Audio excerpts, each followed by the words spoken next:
ಪಿತೃಗೆ ನಮನ ವಿಶೇಷ ಕಾರ್ಯಕ್ರಮಕ್ಕೆ ಸ್ವಾಗತ. ನಾನು ಸೌಮ್ಯ ಮಳಲಿ. ನಮ್ಮ ಜನ್ಮಕ್ಕೆ, ನಮ್ಮ ಇಂದಿನ ಜೀವನಕ್ಕೆ ಕಾರಣರಾದಂತಹ ಪಿತೃಗಳ ಕೊಡುಗೆ ಅಪಾರ. ಇಂತಹ ಸಂದರ್ಭದಲ್ಲಿ ಆ ಪಿತೃಗಳಿಗೆ ನಾವು ವರ್ಷಕ್ಕೊಮ್ಮೆ ಕೃತಜ್ಞತೆಯನ್ನು ಸಲ್ಲಿಸಬೇಕಾದದ್ದು ನಮ್ಮೆಲ್ಲರ ಆದ್ಯ ಕರ್ತವ್ಯ. ಹಾಗಾದ್ರೆ ಈ ಪಿತೃಗಳಿಗೆ ಯಾವ ರೀತಿಯಾಗಿ ನಮನ ಸಲ್ಲಿಸಬೇಕು, ಏನ್ ಮಾಡಿದ್ರೆ ಪಿತೃಗಳು ಸಂತೃಪ್ತಿಯನ್ನಗೊಳ್ತಾರೆ, ಈ ಮಹಾಲಯ ಅಮಾವಾಸ್ಯೆಯಂದು ಪಿತೃಪಕ್ಷ ಮಾಡೋದರ ವಿಶೇಷತೆ ಏನು, ಇದೆಲ್ಲದರ ಬಗ್ಗೆ ಮಾತನಾಡ್ತೀವಿ. ಇದೇ ಈ ಹೊತ್ತಿನ ವಿಶೇಷ ಪಿತೃಗೆ ನಮನ.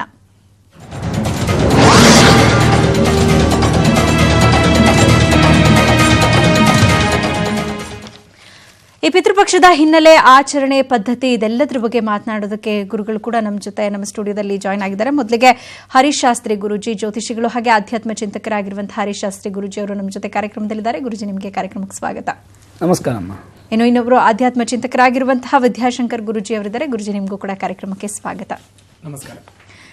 ಗುರುಜಿ, ನಾನು ಆಗಲೇ ಹೇಳಿದ ಹಾಗೆ ಇವತ್ತು ನಾವು ಏನು ಸಾಧನೆ ಮಾಡ್ತಾ ಇದ್ದೀವಿ, ಇವತ್ತು ನಮ್ಮ ಜೀವನ ಹೇಗಿದೆ ಅನ್ನೋದಕ್ಕೆ ನಮ್ಮ ಪಿತೃಗಳ ಕೊಡುಗೆ ಬಹಳ ಅಪಾರ ಆಗಿರುತ್ತೆ. ಇಂತಹ ಸಂದರ್ಭದಲ್ಲಿ ಅಂತಹ ಪಿತೃಗಳಿಗೆ ಕೃತಜ್ಞತೆಯನ್ನು ಸಲ್ಲಿಸಬೇಕಾದದ್ದು ನಮ್ಮೆಲ್ಲರ ಆದ್ಯ ಕರ್ತವ್ಯ. ಸೊ ಈ ಪಿತೃಪಕ್ಷದ ಆಚರಣೆ, ಅದರ ಹಿನ್ನೆಲೆ, ಅದು ನಡೆದುಕೊಂಡು ಬಂದಂತಹ ಹಾದಿ ಬಗ್ಗೆ ನಾವು ತಿಳ್ಕೊಳ್ಳೋದಾದ್ರೆ ಏನು ಹೇಳ್ತೀರಿ? ಓಂ ಶ್ರೀ ಗುರುಭ್ಯೋ ನಮಃ. ಹರಿ ಓಂ. ಭಾರತೀ ಕರುಣಾಪಾತ್ರಂ ಭಾರತೀ ಪದಭೂಷಣಂ ಭಾರತೀ ಪದಮಾರೂಢಂ ಭಾರತೀ ತೀರ್ಥಮಾಶ್ರಯೇ ಸದ್ಗುರು ಚರಣಾರವಿಂದಾಭ್ಯಾಂ ನಮಃ. ಪಿತೃಪಕ್ಷ ಅಂತಂದರೆ ಪಿತೃದೇವತೆಗಳಿಗೆ ನಾವು ಮಾಡುವಂತಹ ಪೂಜೆ ಅಂತ ಅರ್ಥ. ಸಾಮಾನ್ಯವಾಗಿ ನಾವೇನೇ ಒಂದು ಶುಭವನ್ನು ಮಾಡಬೇಕಾದ್ರೆ ದೇವತೆಗಳ ಮೊರೆ ಹೋಗ್ತೀವಿ.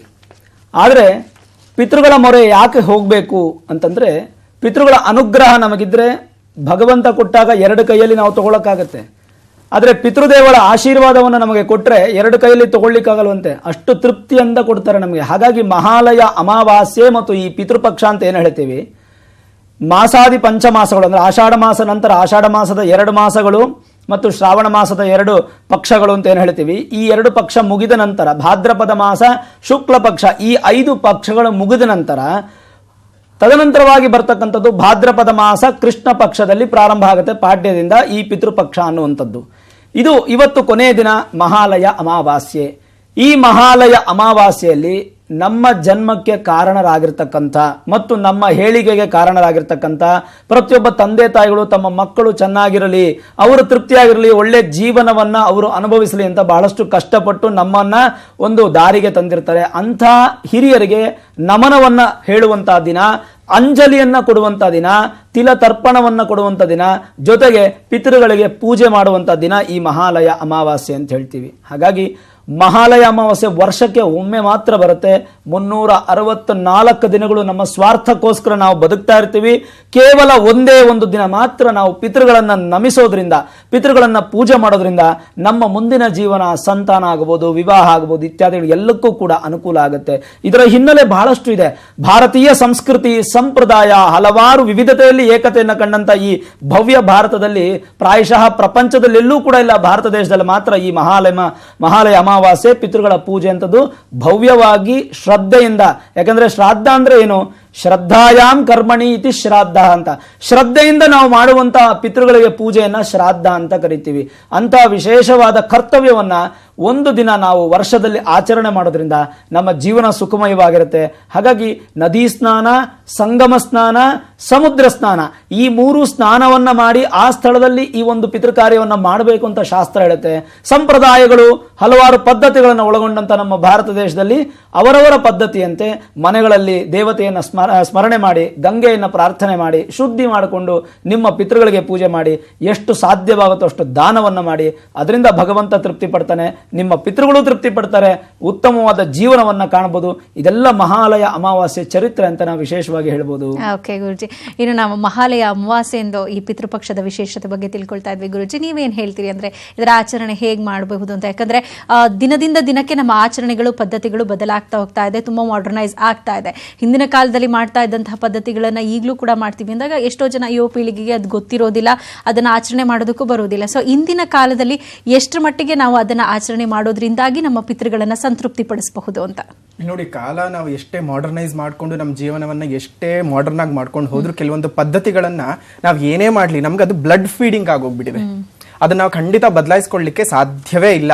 ಹಾಗಾಗಿ ಎಷ್ಟೇ ಕಾಲ ಬದಲಾವಣೆಗಳಾಗ್ಲಿ, ನಾನು ಮನುಷ್ಯ ಪ್ಯಾಂಟ್ ಶರ್ಟ್ ಹಾಕೊಂಡು ನಾವು ತಿರುಗ್ಬೋದು, ಆದ್ರೆ ಕೆಲವರು ಪಂಚೆಯಲ್ಲಿರೋರ್ನ ನಾವು ಇನ್ನೂ ಬಹಳಷ್ಟು ಜನರನ್ನ ನಾವು ನೋಡಿರ್ತೀವಿ.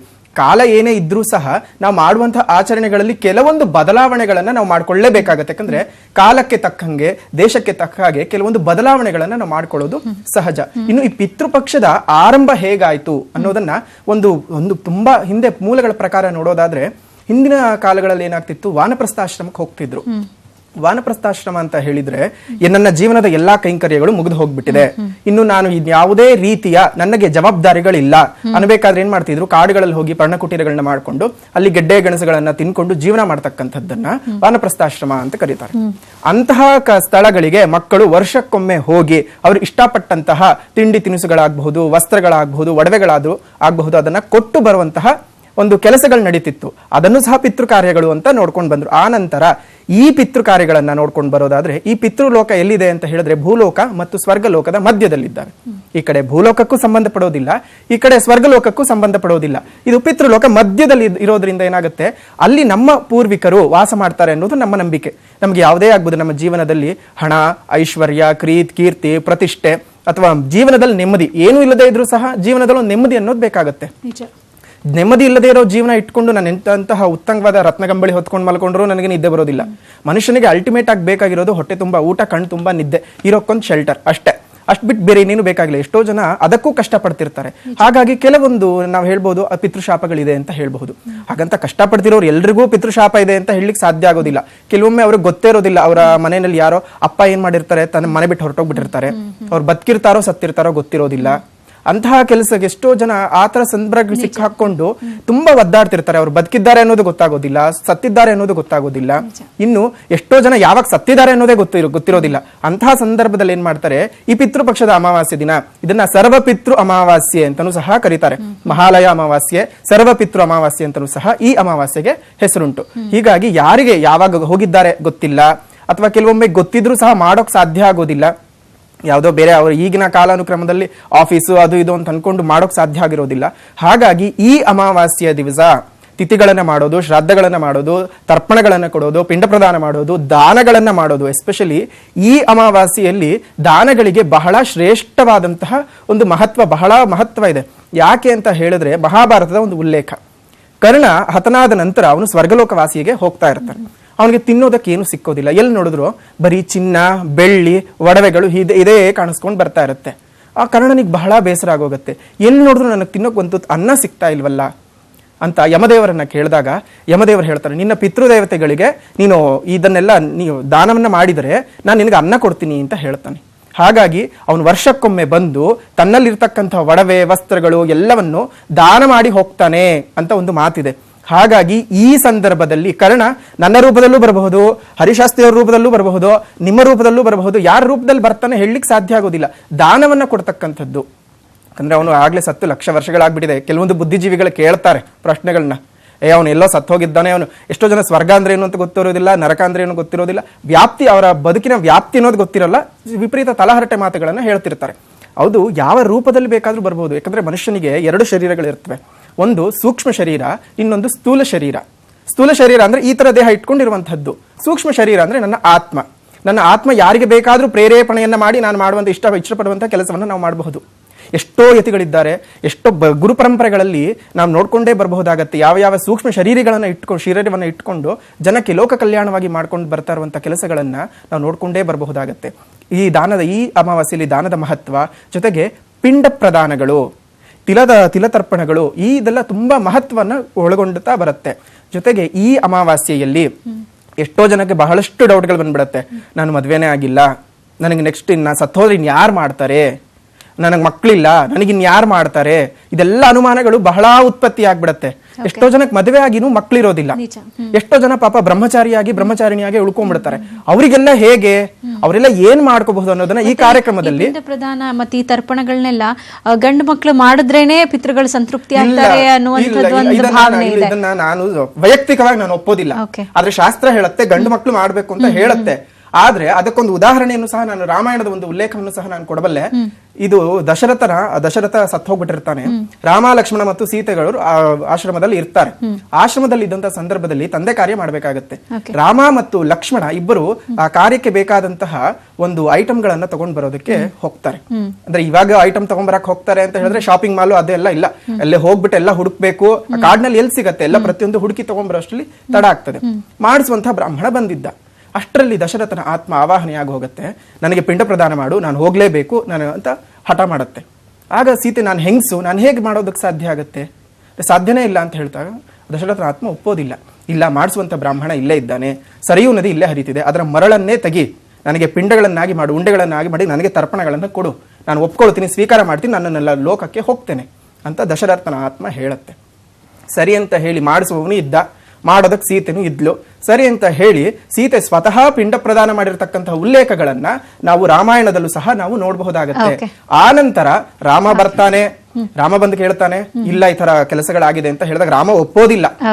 ರಾಮ ಒಪ್ಪದ ಇದ್ದಾಗ ಸಾಕ್ಷಿ ಕೇಳ್ತಾನೆ ರಾಮ. ಆಗ ಸಾಕ್ಷಿ ಹೇಳ್ತಾ, ಮಾಡಿಸಿರುವಂತ ಬ್ರಾಹ್ಮಣ ಇಲ್ಲೇ ಇದ್ದಾನೆ, ಕೇಳು. ಬ್ರಾಹ್ಮಣನಿಗೇನಾಗಿದೆ, ರಾಮನನ್ನ ನೋಡಿ ಭಯ ಆಗೋಯ್ತು. ಏನ್ ಮಾಡೋದು, ರಾಮ ನನಗೇನು ಗೊತ್ತಿಲ್ಲ ಅಂತ ತಲೆ ಬಗ್ಗಿಸ್ಬಿಟ್ಟ.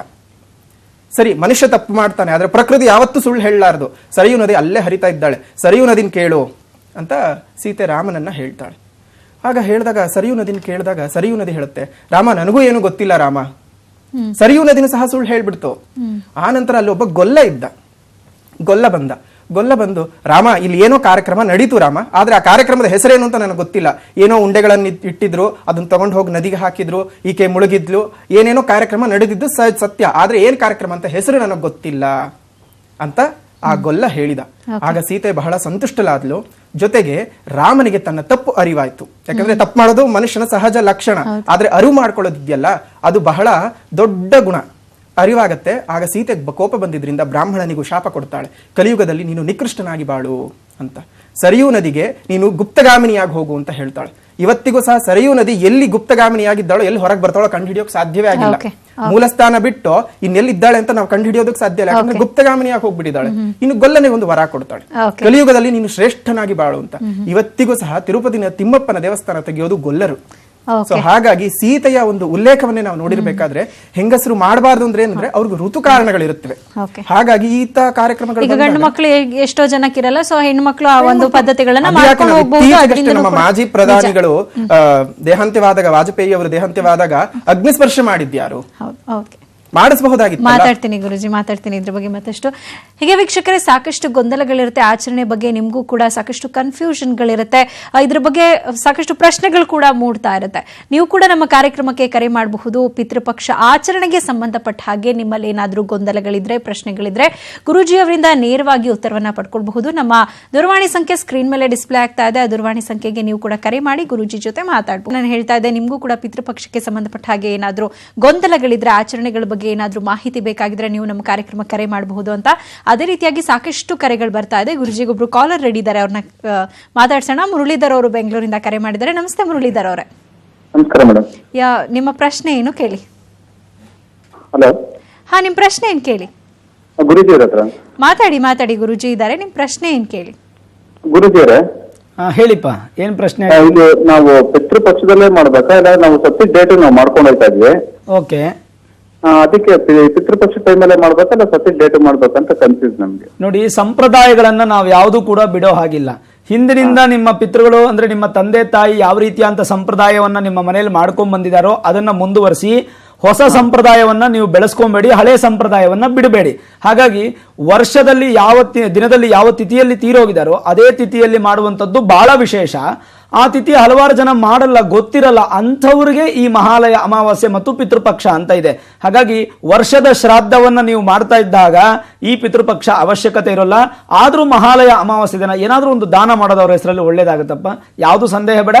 ನಿಮ್ಮ ಸಂಪ್ರದಾಯವನ್ನ ಕಂಟಿನ್ಯೂ ಮಾಡ್ಕೊಂಡು ಹೋಗಿ, ನಿಮ್ಮ ಪಿತೃಗಳ ಆಶೀರ್ವಾದ ನಿಮ್ಗೆ ಸಿಗುತ್ತೆ. ಒಳ್ಳೇದಾಗ್ಲಿಪ್ಪ. ಧನ್ಯವಾದ ಕರೆ ಮಾಡಿದ್ದಕ್ಕಾಗಿ. ಈಗ ಮತ್ತೊಬ್ರು ಕಾಲರ್ ರೆಡಿ ಇದ್ದಾರೆ, ಚೇತನ್ ಅವರು ಕರೆ ಮಾಡಿದ್ದಾರೆ. ನಮಸ್ತೆ ಚೇತನ್ ಅವರೇ. ಹಾ ಮೇಡಮ್. ಚೇತನ್ ಅವರೇ ಮೇಡಮ್, ಗುರುಜಿ ಜೊತೆ ಮಾತಾಡೋಯಿತ್ತು. ಮಾತಾಡಿ ಗುರುಜಿ ಕೇಳಿಸ್ಕೊತಿದ್ದಾರೆ. ನಿಮ್ ಪ್ರಶ್ನೆ ಏನ್ ಕೇಳಿ. ಗುರುಜಿ, ಇವತ್ತು ದಯವಿಟ್ಟು ಟಿವಿ ನೋಡ್ಕೊಂಡು ಮಾತಾಡಬೇಡಿ, ಕರೆ ಕಟ್ಟಾಗುತ್ತೆ. ಟಿವಿ ವಾಲ್ಯೂಮ್ ಮ್ಯೂಟ್ ಮಾಡಿ ಮಾತಾಡಿ. ಓಕೆ. ಹಲೋ. ಹಾ, ಕೇಳಿ. ಹಾ, ಇವತ್ತು ಅಮಾವಾಸ್ಯೆ ಬರ್ಲಾರಿ, ನಾಳೆನೂ ಅಮಾವಾಸ್ಯೆ ಐತಿ. ನಾವು ಯಾವಾಗ ಮಾಡ್ಬೇಕ್ರಿ ಅದನ್ನ? ಓಕೆ, ಇವತ್ ಮಾಡ್ಬೇಕಾ ನಾಳೆ ಮಾಡ್ಬೇಕಾ ಅಂತ ಕೇಳ್ತಿದ್ದಾರೆ ಗುರುಜಿ. ನೋಡಿ, ಯಾವುದೇ ಕಾರಣಕ್ಕೂ ಸೂರ್ಯೋದಯಕ್ಕೆ ಯಾವ ತಿಥಿ ಪ್ರಾರಂಭವಾಗುತ್ತೋ ಅದನ್ನ ನಾವು ಗಣನೆಗೆ ತೆಗೆದುಕೊಳ್ಬೇಕಾಗತ್ತೆ. ಅಮಾವಾಸ್ಯೆಯಿಂದ ಮಧ್ಯಾಹ್ನ ಪ್ರಾರಂಭ ಆಗಬಹುದು, ಬಟ್ ಆದ್ರೆ ಆರಂಭದ ಲೆಕ್ಕ ಅಲ್ಲ ನಮಗೆ. ಸೂರ್ಯೋದಯದ ತಿಥಿ, ಯಾಕಂದ್ರೆ ನಾವು ದಿನಗಳ ಲೆಕ್ಕಾಚಾರಕ್ಕೆ ಒಂದು ಸೂತ್ರವನ್ನ ನಾವು ಅನ್ವಯಿಸ್ಕೊಂಡು ಹೋಗ್ತೀವಿ. ಹಾಗಾಗಿ ಆ ಸೂರ್ಯೋದಯಕ್ಕೆ ಇಲ್ಲದಿರುವಂತಹ ತಿಥಿಯನ್ನ ನಾವು ಲೆಕ್ಕಕ್ಕೆ ತೆಗೆದುಕೊಳ್ಳೋದಿಲ್ಲ. ಬಟ್ ಆದ್ರೆ ಅವಧಿ ತುಂಬಾ ಕಡಿಮೆ ಇದೆ, 9:30ವರೆಗೂ ಇದೆ. ಆದ್ರೂ ಸಹ ನಮ್ಗೆ ಕೆಲಸ ಕಾರ್ಯಗಳನ್ನ ಮಾಡ್ಕೊಳ್ಳೋದಕ್ಕೆ ಅದು ಅವಧಿ ಬಹಳ ಶಕ್ತವಾಗಿರುತ್ತೆ. ಹಾಗಾಗಿ ಮಂಗಳವಾರ ಏನಿದೆ ಅದು ಮಹಾಲಯ ಅಮಾವಾಸ್ಯೆ ಆಗ್ತದೆ. ಆ ಸೂರ್ಯೋದಯಕ್ಕೆ ಆ ತಿಥಿ ಇದೆ, ಹಾಗಾಗಿ ಮಂಗಳವಾರ ಮಾಡೋದು ಬಹಳ ಶ್ರೇಷ್ಠವಾದಂಥದ್ದು. ಇನ್ನೂ ಕೆಲವು ಪಂಗಡಗಳಲ್ಲಿ ನಿನ್ನೆ ಮಾಡಿದ್ದುಂಟು, ಇವತ್ತು ಮಾಡೋದುಂಟು, ನಾಳೆ ಮಾಡೋದುಂಟು. ಆದ್ರೆ ಅಮಾವಾಸ್ಯೆ ಅಂತ ಬಂದಾಗ ಅದು ನಾಳೆಗೆ. ಓಕೆ, ಈಗ ಮತ್ತೊಬ್ರು ಕಾಲರ್ ಇದ್ದಾರೆ, ವಿಜಯಪುರದಿಂದ ಜಯಶ್ರೀ ಅವರು ಕರೆ ಮಾಡಿದ್ದಾರೆ. ನಮಸ್ತೆ ಜಯಶ್ರೀ ಅವರ. ಹಲೋ. ನಮಸ್ಕಾರ. ಜಯಶ್ರೀ ಅವ್ರ, ಪ್ರಶ್ನೆ ಏನ್ ಕೇಳಿ. ಹಲೋ, ಹೇಳಿ ಮಾ, ಮಾತಾಡಿ, ನಿಮ್ ಪ್ರಶ್ನೆ ಏನ್ ಕೇಳಿ. ಹಾ, ಅದೇ ಪಿತೃಪಕ್ಷದಾಗ ನಮ್ಮ ಇದು ಪಿತೃದ್ದು ಆಚರಣೆ ಮಾಡಿದ್ದು ದ್ವಾದಶಿಗೆ ಮುಗಿತ್ರಿ. ಅದು ಮತ್ತೆ ಈಗ ಅಮಾವಾಸ್ಯೆಗೂ ಮಾಡ್ಬೇಕೇನ್ರಿ? ಈಗಷ್ಟೇ ಗುರೂಜಿ ಅವ್ರು ಹೇಳಿದ್ರು, ನೀವು ಏನು ಆಚರಣೆ ಮಾಡ್ಕೊಂಡು ಬಂದಿರ್ತೀರಿ ಹಿಂದಿನಿಂದ ಅದೇ ಪದ್ಧತಿಯನ್ನ ಫಾಲೋ ಮಾಡಿ. ಬಟ್ ಮಹಾಲಯ ಅಮಾವಾಸ್ಯೆ ಪಿತೃಪಕ್ಷದಂದು ಕೂಡ ಕೆಲವೊಂದು ದಾನಗಳನ್ನ ಮಾಡಿದ್ರೆ ಉತ್ತಮ ಅಂತ ಅಲ್ವಾ ಗುರೂಜಿ? ಖಂಡಿತವಾಗ್ಲಮ್ಮ. ನಿಮ್ಮ ಒಂದು ಸಮಸ್ಯೆ ಏನಿದೆ, ಈಗ ದ್ವಾದಶಿಯಲ್ಲಿ ನೀವು ತಿಥಿಯನ್ನ ಸಂಪೂರ್ಣ ಮಾಡಿದ್ದೀರಾ, ಈಗ ಮತ್ತೆ ಮಹಾಲಯ ಅಮಾವಾಸ್ಯೆಯಲ್ಲಿ ಮಾಡೋ ಅವಶ್ಯಕತೆ ಇಲ್ಲ ತಾಯಿ. ಪಿತೃಗಳನ್ನ ಒಂದು ದಿನ ನೆನೆದ್ರೆ ಸಾಕು, ಅವರು ಇಷ್ಟಾರ್ಥಗಳನ್ನ ಕೊಡ್ತಾರೆ. ಆದ್ರೆ ಅಮಾವಾಸ್ಯೆ ಅನ್ನುವಂಥದ್ದು ಪಿತೃಗಳ ಒಂದು ದಿನ. ಈಗಾಗಲೇ ವಿದ್ಯಾಶಂಕರ್ ಗುರುಜಿಯವರು ಹೇಳಿದ್ರು, ಏನು ಸರ್ವ ಪಿತೃ ಅಮಾವಾಸ್ಯೆ ಇದು ಅಂತ. ಹಾಗಾಗಿ ಇವತ್ತು ಏನಾದ್ರೂ ಒಂದು ದಾನ ಕೊಡಿ. ದಾನ ಅಂದ್ರೆ ನಿಮ್ ಶಕ್ತಿ ಮೀರಿ ಸಾಲ ಮಾಡಿ ದಾನ ಕೊಡುವಂಥದ್ದೇನಿಲ್ಲ. ಯಾರಿಗೋ ಭಿಕ್ಷಕರಿಗೆ ಪಾದರಕ್ಷೆ ಇರಲಿಲ್ಲ, ಪಾದರಕ್ಷೆ ಅಂತ ತಗೊಂಡು ಕೊಡಿ. ಬ್ರಾಹ್ಮಣರಿಗೆ ದಾನ ಕೊಡ್ಬೇಕಂತೇನಿಲ್ಲ. ಯಾರಿಗೆ ಆ ದಾನ ನಿಜವಾಗಲೂ ಉಪಯೋಗವಾಗುತ್ತೋ ಅಂಥವ್ರಿಗೆ ದಾನವನ್ನು ಕೊಡಿ. ದ್ವಾದಶಿ ನೀವು ಮಾಡಿದ್ರು ಸಹ ಇವತ್ತು ಅಮಾವಾಸ್ಯೆ ಆದ್ರಿಂದ ಇವತ್ತೇನಾದ್ರೂ ಒಂದು ಸಣ್ಣ ದಾನ ಮಾಡಿಮ್ಮ, ಶಕ್ತಿಯಾನುಸಾರ, ಖಂಡಿತವಾಗ್ಲೂ ಒಳ್ಳೇದಾಗುತ್ತೆ. ಅದು ಬಿಟ್ಟು ಇವತ್ತು ಶ್ರಾದ್ದ ಮಾಡೋ ಅವಶ್ಯಕತೆ ಇಲ್ಲ ತಾಯಿ, ಒಳ್ಳೇದಾಗಲಿ. ಓಕೆ, ಇದೀಗ ಕೃಷ್ಣ ರೆಡ್ಡಿ ಅವರು ಕರೆ ಮಾಡಿದ್ದಾರೆ. ನಮಸ್ತೆ ಕೃಷ್ಣ ರೆಡ್ಡಿ ಅವರೇ. ನಮಸ್ತೆ ಮೇಡಮ್. ನಿಮ್ ಪ್ರಶ್ನೆ ಏನ್ ಕೇಳಿ. ಮೇಡಮ್, ಇವತ್ತು ಏನ್ ದಾನ ಮಾಡೋದು ಅಂತ ಮೇಡಮ್? ಓಕೆ, ಈಗಷ್ಟೇ ಗುರುಜಿ ಹೇಳಿದ್ರು, ಬಟ್ ಈಗಷ್ಟೇ ಹರಿಶಾಸ್ತ್ರಿ ಗುರುಜಿ ಅವರು ಹೇಳಿದ್ದಾರೆ, ದಾನ ಅಂತ ಹೇಳಿದ್ರೆ ಇಂಥದ್ದೇ ವಸ್ತು ದಾನ ಅಂತ ಇಲ್ಲ, ನಿರ್ದಿಷ್ಟ ದಾನಗಳು ಇಲ್ಲ. ಉಪಯೋಗ ಬರ್ತಕ್ಕಂಥ ವಸ್ತುಗಳನ್ನ ಯಾರು ಪಾತ್ರರಿರ್ತಾರೆ ಅವರಿಗೆ ದಾನ ಕೊಡ್ತಕ್ಕಂಥದ್ದು ಶಾಸ್ತ್ರ ಸಮ್ಮತವಾದದ್ದು. ಅಪಾತ್ರರಿಗೆ ದಾನ, ಅವರು ಬ್ರಾಹ್ಮಣನಾಗಿದ್ರು ಸಹ ಅಪಾತ್ರನಾಗಿದ್ರೆ ಆ ದಾನ ನಿಮ್ಗೆ ಶ್ರೇಯಸ್ಕರವಲ್ಲ, ನಿಮ್ಗೆ ಒಳ್ಳೇದ್ ಮಾಡೋದಿಲ್ಲ. ಯಾರಿಗೆ ಏನು ಇಲ್ಲವೋ ಅದನ್ನ ನೀವು ದಾನ ಮಾಡ್ಕೊಂಡು ಬನ್ನಿ, ಖಂಡಿತ ಒಳ್ಳೇದಾಗ್ತದೆ. ಓಕೆ, ಈಗ ಮತ್ತೊಬ್ರು ಕಾಲರ್ ರೆಡಿ ಇದ್ದಾರೆ, ಆದರ್ಶ್ ಅವರು ಬಳ್ಳಾರಿಯಿಂದ ಕರೆ ಮಾಡಿದ್ದಾರೆ. ನಮಸ್ತೆ ಆದರ್ಶ್ ಅವರೇ. ನಮಸ್ಕಾರ ಮೇಡಮ್. ನಿಮ್ ಪ್ರಶ್ನೆ ಏನ್ ಕೇಳಿ. ಮೇಡಮ್ ಅವರೇ, ನಮ್ ಪ್ರಶ್ನೆ, ನಮ್ ತಂದೆಯವ್ರದ್ದು ಮೊನ್ನೆ ಶನಿವಾರ ದಿನ ಇತ್ತು ದ್ವಾದಶಿ. ಹಲೋ, ಮಾತಾಡಿ ಕೇಳಿಸ್ತಾ ಇದೆ, ಹೇಳಿ. ದ್ವಾದಶಿ ದಿನ ಇತ್ತು, ಅವತ್ತು ಮಾಡಿಲ್ಲ ನಾವು. ಈಗ ಇವತ್ತು ಮಾಡಿದ್ರೆ ನಡೀತದಲ್ರಿ? ಖಂಡಿತವಾಗ್ಲೂಪ್ಪ. ಈಗ ದ್ವಾದಶ ದಿನ ನಿಮ್ಮ ತಂದೆಯವರ ಶ್ರಾದ್ದವನ್ನ ನೀವು ಮಾಡಬೇಕಾಗಿತ್ತು, ಆದ್ರೆ ನೀವು ಮಾಡ್ಲಿಲ್ಲ. ಮೊದಲನೇದಾಗಿ ನೀವು ಮಾಡಿರ್ತಕ್ಕಂಥ ತಪ್ಪೇ ಇದು. ಯಾಕೆ ಅಂತಂದ್ರೆ ಮಹಾಲಯ ಅಮಾವಾಸ್ಯೆನೇ ಶ್ರೇಷ್ಠ ಅನ್ನೋದಲ್ಲ, ದ್ವಾದಶಿ ದಿನ ಮಾಡ್ಬೇಕಂತ ಕರ್ತವ್ಯ ಇದ್ರೆ ನೀವು ಮಾಡ್ಬೇಕಿತ್ತು. ಇವತ್ತಿನವರೆಗೂ ಕಾಯೋ ಹಾಗಿಲ್ಲ. ನಾವು ಯಾವುದೇ ಒಂದು ಶ್ರಾದ್ದ ಕಾರ್ಯಗಳನ್ನ ಪೋಸ್ಟ್ಪೋನ್ ಮಾಡೋ ಹಾಗಿಲ್ಲ. ಪ್ರತಿದಿನ ಬೆಳಗ್ಗೆ ನಾವು ಟಿಫನ್ ತಿಂತೀವಿ, ಕರೆಕ್ಟ್ ಟೈಮ್ಗೆ ಊಟ ಮಾಡ್ತೀವಿ, ಮಧ್ಯಾಹ್ನ ರಾತ್ರಿ ಊಟ ಮಾಡ್ತೀವಿ, ನೆಮ್ಮದಿಯಾಗಿ ನಿದ್ದೆ ಮಾಡ್ತೀವಿ, ಎಲ್ಲ ನಮ್ಮ ಟೈಮ್ ನಮ್ಗೆ ಹೇಗೆ ಬೇಕೋ ನಾವು ಮಾಡ್ಕೊಂತೀವಿ. ಆದ್ರೆ ನಮ್ಮ ಪಿತೃಗಳಿಗೆ ಮಾತ್ರ ಯಾಕೆ ಯಾವ ಸಮಯದಲ್ಲಿ ಮಾಡಬೇಕು ಆ ಸಮಯದಲ್ಲಿ ಮಾಡಲ್ಲ ನಾವು. ಅದು ನೀವು ಮಾಡುವಂತ ದೊಡ್ಡ ತಪ್ಪು. ಹಾಗಾಗಿ ದ್ವಾದಶಿ ದಿನ ಮಾಡಬೇಕಾಗಿದ್ದನ್ನ ನೀವು ಮಾಡಿಲ್ಲ. ಇವತ್ತು ದಿನ ಮಹಾಲಯ ಅಮಾವಾಸ್ಯೆ ಇರೋದ್ರಿಂದ ಇವತ್ತು ಮಾಡಿ, ಪ್ರಾಯಶ್ಚಿತ್ತವಾಗಿ ಶ್ರದ್ಧಾ ಭಕ್ತಿಯಿಂದ ಈ ಒಂದು ಶ್ರಾದ್ದವನ್ನ ನಿಮ್ಮ ತಂದೆಯವರಿಗೆ ಮಾಡಿ. ಆ ದ್ವಾದಶದಲ್ಲಿ ಅವರು ಏನು ತೃಪ್ತಿ ಆಗಿಲ್ವೋ ಈ ಅಮಾವಾಸ್ಯೆಯಲ್ಲಿ ತೃಪ್ತಿ ಆಗ್ತಾರೆ. ಖಂಡಿತವಾಗ್ಲೂ ನಿಮ್ಗೆ ಒಳ್ಳೇದಾಗುತ್ತೆ. ಮಿಸ್ ಮಾಡಬೇಡಿಯಪ್ಪ, ಮಾಡಿ. ನಿಮ್ಮ ಜೀವನಕ್ಕೆ ಏಳಿಗೆ ಆಗಿರ್ತಕ್ಕಂಥವ್ರು ನಿಮ್ಮ ತಂದೆಯವರು, ಅವ್ರಿಗೆ ಶ್ರಾದ್ದ ಮಾಡಿದ್ರೇನೆ ನಿಮ್ಮ ಮುಂದಿನ ಜೀವನ ಸುಖಕರವಾಗಿರುತ್ತಪ್ಪ. ಒಳ್ಳೇದಾಗ್ಲಿ. ಈಗ ಮೈಸೂರಿನಿಂದ ಶೀಲಾ ಅವರು ಕರೆ ಮಾಡಿದ್ದಾರೆ. ನಮಸ್ತೆ ಶೀಲಾ ಅವರೇ. ನಮಸ್ಕಾರ. ನಿಮ್ ಪ್ರಶ್ನೆ ಏನ್ ಕೇಳಿ. ಮೇಡಮ್, ನಾವು ಗುರೂಜಿ ಹತ್ರ ಕೇಳ್ಬೇಕಿತ್ತು ಕೆಲವು. ಮಾತಾಡಿ ಗುರೂಜಿ ಕೇಳಿಸ್ಕೊತಿದ್ದಾರೆ, ಹೇಳಿ. ಕೇಳಿಸ್ಕೊತಿದ್ದಾರಾ? ಹೇಳಿ. ಮೇಡಮ್, ನಮ್ಮನೇಲಿ ತಾಯಿ ನವೆಂಬರ್ 25ಕ್ಕೆ ಹೋಗ್ಬಿಟ್ಟಿದ್ದಾರೆ. ಅದಾದ ಮೇನಲ್ಲಿ ನಮ್ಮಣ್ಣ ಎಕ್ಸ್ಪೈರ್ಡ್ ಆಗಿದ್ದಾರೆ. ಹೇಳಿ. ಹಾಗಾಗಿ ಅದು ನಾವೀಗ ಪಿತೃಪಕ್ಷದ ದಿನ ಯಾವ್ದಾದ್ರು ಏನು ಮಾಡಕ್ ಆಗಲ್ವಾ ಮೇಡಮ್? ಖಂಡಿತ ನೀವು ಮಾಡಬಹುದಾಗತ್ತೆ. ಯಾಕಂತ ಹೇಳಿದ್ರೆ ಈಗಾಗಲೇ ಅವರು ಏನು ಡೇಟ್ಗಳನ್ನು ಅವ್ರು ಹೇಳ್ತಿದ್ದಾರೆ ಹೊರತು ನಾವು ಡೇಟ್ಗಳನ್ನು ಯಾವುದೇ ಕಾರಣಕ್ಕೂ ನಾವು ಕನ್ಸಿಡರ್ ಮಾಡೋದಿಲ್ಲ. ನಮಗೆ ಆ ದಿವಸದ ತಿಥಿ ಬಹಳ ಮುಖ್ಯ ಆಗುತ್ತೆ. ಪಾಡ್ಯವೋ ಬಿದಿಗೆಯೋ ತದಿಗೆಯೋ ಅದು ನಮಗೆ ಬಹಳ ಮುಖ್ಯವಾಗ್ತದೆ ಹೊರತು 25ನೇ ತಾರೀಕು ಹೋದ್ರು 30ನೇ ತಾರೀಕು ಹೋದ್ರು ನಮಗದು ಲೆಕ್ಕ ಬರೋದಿಲ್ಲ. ಯಾವ ಮಾಸ, ಯಾವ ಪಕ್ಷ, ಯಾವ ತಿಥಿ ಅಂತಹ ದಿವಸಗಳಲ್ಲಿ ಇವರು ಕಾರ್ಯಗಳನ್ನು ಮಾಡ್ತಕ್ಕಂಥದ್ದು ಬಹಳ ಶ್ರೇಯಸ್ಕರ. ಈಗಾಗಲೇ ನಾನೇ ಹೇಳಿದ ಹಾಗೆ ಇದು ಸರ್ವಪಿತೃ ಅಮಾವಾಸ್ಯೆ ಆಗಿರೋದ್ರಿಂದ ಈ ಅಮಾವಾಸ್ಯೆಯಲ್ಲಿ ಅವ್ರು ಮಾಡ್ಕೊಂಡು ಹೋದ್ರೆ ಬಹಳ ಒಳ್ಳೇದಾಗತ್ತೆ. ಓಕೆ, ಧನ್ಯವಾದ ಕರೆ ಮಾಡಿದ್ದಕ್ಕಾಗಿ. ಇದೀಗ ಮತ್ತೊಬ್ರು ಕರೆ ಮಾಡಿದ್ದಾರೆ. ಹಲೋ. ಓಕೆ, ಕರೆ ಕಟ್ಟಾಗಿದೆ. ಇನ್ನು ಗುರುಜಿ, ಸಾಕಷ್ಟು ಜನರಿಗೆ ಇದೇ ರೀತಿಯಾದಂತಹ ಒಂದು ಪ್ರಶ್ನೆಗಳು ಬರುತ್ತೆ. ಅಂದರೆ ಯಾವ ಕಾಲದಲ್ಲಿ ಈ ಪಿತೃ ಕಾರ್ಯಗಳನ್ನು ಮಾಡಿದ್ರೆ ನಮ್ಮ ಪಿತೃಗಳಿಗೆ ಸದ್ಗತಿ ದೊರೆಯುತ್ತೆ ಅನ್ನುವಂಥದ್ದು ಬಹಳಷ್ಟು ಜನರಿಗೆ ಇರುವಂತಹ ಒಂದು ಕನ್ಫ್ಯೂಷನ್. ಖಂಡಿತ ಅಮ್ಮ, ಸುಮಾರು ಜನಕ್ಕೆ ಇದೇ ಕನ್ಫ್ಯೂಷನ್ ಜಾಸ್ತಿ ಆಗ್ತಾ ಇದೆ. ನೋಡಿ ವೀಕ್ಷಕರೇ, ಬಹಳ ಮುಖ್ಯವಾಗಿ ನಾವು ತಿಳ್ಕೊಳ್ಬೇಕಾಗಿರತಕ್ಕಂಥದ್ರೆ, ಈಗ ವರಮಹಾಲಕ್ಷ್ಮಿ ಹಬ್ಬ ಅಂತಂದ್ರೆ ಆ ಹಬ್ಬದ ಇಂತನೇ ಶುಕ್ರವಾರ ಶ್ರಾವಣ ಮಾಸದಲ್ಲಿ ಮಾಡಬೇಕು ಅಂತ ಇರುತ್ತೆ. ಹಾಗೆ ಗಣಪತಿ ಹಬ್ಬನ ಇದೇ ಸಮಯದಲ್ಲಿ ಭಾದ್ರಪದ ಚತುರ್ಥಿಯಲ್ಲಿ ಮಾಡಬೇಕು ಅಂತ. ನಿಮ್ಮ ಪಿತೃಗಳ ಒಂದು ಕಾರ್ಯವನ್ನ ಹೇಗೆ ಮಾಡಬೇಕು, 2 ವಿಧಾನವಾಗಿದೆ. ಮೊದಲನೇ ವಿಧಾನ ಅನ್ನುವಂಥದ್ದು ಗರುಡ ಪುರಾಣದಲ್ಲಿ ಮತ್ತು ನಮ್ಮ ಪಿತೃಶಾಸ್ತ್ರದಲ್ಲಿ ಉಲ್ಲೇಖವಾಗಿರ್ತಕ್ಕಂಥದ್ದೇನು, ಯಾವ ದಿನ ಸತ್ತಿರ್ತಾರೋ, ಉದಾಹರಣೆಗೆ ನಾವು ಹೇಳಿದ್ರೆ ಒಂದು ಉದಾಹರಣೆ ಕೊಡ್ತೇವೆ ನೋಡಿ. ವೈಶಾಖ ಮಾಸ ಶುದ್ಧ ದಶಮಿ ದಿನ ಒಬ್ರು ತೀರೋಗಿರ್ತಾರೆ ಅಂತ ಹೇಳ್ಕೊಳ್ಳಿ, ನಿಮ್ಮ ತಂದೆ ಅಥವಾ ನಿಮ್ಮ ತಾಯಿ ತೀರೋಗಿರ್ತಾರೆ. ಅದೇ ರೀತಿಯಾಗಿ ಬರುವಂತಹ ವರ್ಷ ವೈಶಾಖ ಮಾಸ ಶುದ್ಧ ದಶಮಿ ದಿನನೇ ನೀವು ಶ್ರಾದ್ದ ಮಾಡಬೇಕು. ಈ ವರ್ಷ ಅದು ಏನೋ ಒಂದು 2ನೇ ತಾರೀಕಲ್ಲಿ ತೀರೋಗಿದ್ರು, ಬರೋ ವರ್ಷ ಅದು 5ನೇ ತಾರೀಕು ಬಂದಿರುತ್ತೆ, ಅಥವಾ ಇನ್ನೂ ಒಂದು 3 ದಿನ ಬೇಗ ಬಂದಿರುತ್ತೆ. ಆದ್ರೂ ಕೂಡ ಆ ಡೇಟನ್ನು, ಇಂಗ್ಲಿಷ್ ಡೇಟನ್ನು ನೋಡದೆ ಯಾವ ದಿನ ಸತ್ತಿರ್ತಾರೋ ಆ ದಿನ ಶ್ರಾದ್ದ ಮಾಡಿರ್ತೀರೋ ಆ ಶ್ರಾದ್ದದ ಅನುಗುಣವಾಗಿ ಬರೋ ವರ್ಷ ಮಾಡ್ಕೊಂಡ್ ಬರ್ತಕ್ಕಂಥದ್ದು ಒಂದು.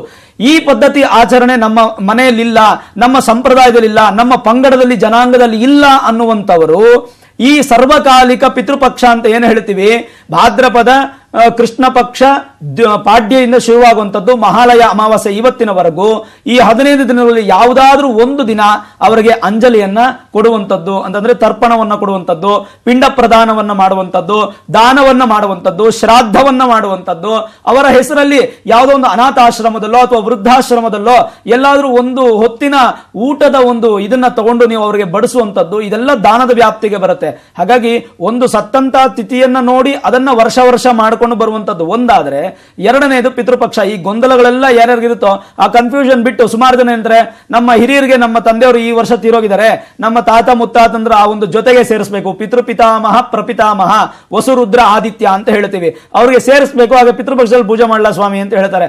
ಖಂಡಿತವಾಗಲು ನೀವು ಕೇಳುವಂತಹ ಪ್ರಶ್ನೆ ಲೌಕಿಕವಾಗಿದ್ರು ಕೂಡ ಅದು ಆಧಾರ ಕರೆಕ್ಟ್ ಆಗಿದೆ. ಹಾಗಾಗಿ ಪಿತೃಪಕ್ಷದಲ್ಲಿ ಯಾರಿಗೆ ಗೊಂದಲಗಳಿರುತ್ತೋ, ಯಾರಿಗೆ ಸರಿಯಾದ ತಿಥಿ ಸಮಯ ಗೊತ್ತಿರಲೋ ವರ್ಷ ಅಂತವರು ಮಹಾಲಯ ಅಮಾವಾಸ್ಯೆ ಅಥವಾ ಮಹಾಲಯ ಪಕ್ಷ ಅಂತ ಈ 15 ದಿನ ಆ 15 ದಿನದಲ್ಲಿ ಮಾಡುವಂತದ್ದು ಬಹಳ ವಿಶೇಷ. ಇದನ್ನ ಮಾಡಿದ್ರೆ ನಿಮ್ಮ ಪಿತೃಗಳು ತೃಪ್ತಿ ಪಡ್ತಾರೆ. ಪಿತೃಗಳು ತೃಪ್ತಿ ಪಡಲಿಲ್ಲ ಅಂದ್ರೆ ನಿಮ್ಮ ಜೀವನ ಸುಖವಾಗಿರಲ್ಲ ಅಂತ ವಿಶೇಷವಾಗಿ ಹೇಳ್ಬೋದಾಗಿರುತ್ತೆ. ಓಕೆ ಗುರುಜಿ, ಒಬ್ರು ಕಾಲರ್ ರೆಡಿ ಇದ್ದಾರೆ. ಬೆಂಗಳೂರಿನಿಂದ ನಳಿನಿ ಅವರು ಕರೆ ಮಾಡಿದ್ದಾರೆ. ನಮಸ್ತೆ ನಳಿನಿ ಅವರೇ. ನಮಸ್ತೆ. ನಿಮ್ ಪ್ರಶ್ನೆ ಏನ್ ಕೇಳಿ. ಅದೇ, ನಾನು ನಮ್ ತಂದೆ ತೀರೋದಾಗ ನಾನು ಹೋಗ್ಲಿಲ್ಲ, ಹಾಗಾಗಿ ನಾನು ನಿನ್ನೆ ಹೋಗಿ ಶ್ರೀರಂಗಪಟ್ಟಣದಲ್ಲಿ ಇದ್ ಮಾಡಿ ಬಂದಿದ್ದೀನಿ. ಅದು ಸರಿಯಾ ತಪ್ಪ ಅಂತ? ಇಲ್ಲ, ಖಂಡಿತವಾಗ್ಲೂ ಅವ್ರು ಅದೇನ್ ಮಾಡಿದ್ದಾರೆ ಅದು ಸರಿಯಾಗೇ ಮಾಡಿದ್ದಾರೆ. ಅದ್ರ ಬಗ್ಗೆ ಅವರು ತುಂಬಾ ಆಲೋಚನೆ ಮಾಡಿಕೊಂಡು ಮನಸ್ಸನ್ನ ಕೆಡಿಸ್ಕೊಳ್ಳುವಂಥದ್ದು ಯಾವುದೇ ಖೇದಕರ ಘಟನೆ ಅವ್ರು ಮಾಡಿಲ್ಲ. ಇನ್ನೂ ಅವ್ರಿಗೆ ಕುಟುಂಬಕ್ಕೆ ಒಳ್ಳೇದಾಗುವಂತಹ ಘಟನೆಯನ್ನೇ ಸಹ ಅವ್ರು ಮಾಡಿದ್ದಾರೆ. ಓಕೆ, ಧನ್ಯವಾದ ಕರೆ ಮಾಡಿದ್ದಕ್ಕಾಗಿ. ಇನ್ನು ಗುರುಜಿ, ಮತ್ತೊಬ್ರು ಕಾಲರ್ ರೆಡಿ ಇದ್ದಾರೆ. ಸಚಿನ್ ಅವರು ಕರೆ ಮಾಡಿದ್ದಾರೆ. ನಮಸ್ತೆ ಸಚಿನ್ ಅವರೇ. ನಮಸ್ತೆ ಮೇಡಮ್. ನಿಮ್ ಪ್ರಶ್ನೆ ಕೇಳಿ. ಮಾತಾಡಿ ಸರ್, ಕೇಳಿಸ್ತಾ ಇದೆ. ಟಿವಿ ವಾಲ್ಯೂಮ್ ಮ್ಯೂಟ್ ಮಾಡಿ ಮಾತಾಡಿ. ಗುರುಜಿ ಹೇಳಿಪ್ಪ. ನಮ್ಮ ಮಾವೊಬ್ರು ತೀರೋಗಿದ್ದಾರೆ. ಸರಿ. ಅವ್ರೊಂದು 20 ವರ್ಷ ಆಗಿದೆ. ಅವ್ರು ತುಂಬಾ ಕಾಟ ಕೊಡ್ತಾ ಇದಾರೆ. ಸರಿ. ಅದು ಹೂವಿನ ಮೇಲೆ ಮದ್ವೆ ಮಾಡ್ಬೇಕಂತೆ, ಮಾಡಿದ್ರು ಆಗ್ತಾ ಇಲ್ಲ. ಅಲ್ಲ, ಈಗ ನಿಮ್ಮ ಮಾವ ಅಂತಂದ್ರಲ್ಲ, ಹೆಣ್ಣು ಕೊಟ್ಟು ಮಾವನ ಅಥವಾ ಸೋದರ ಮಾವನ?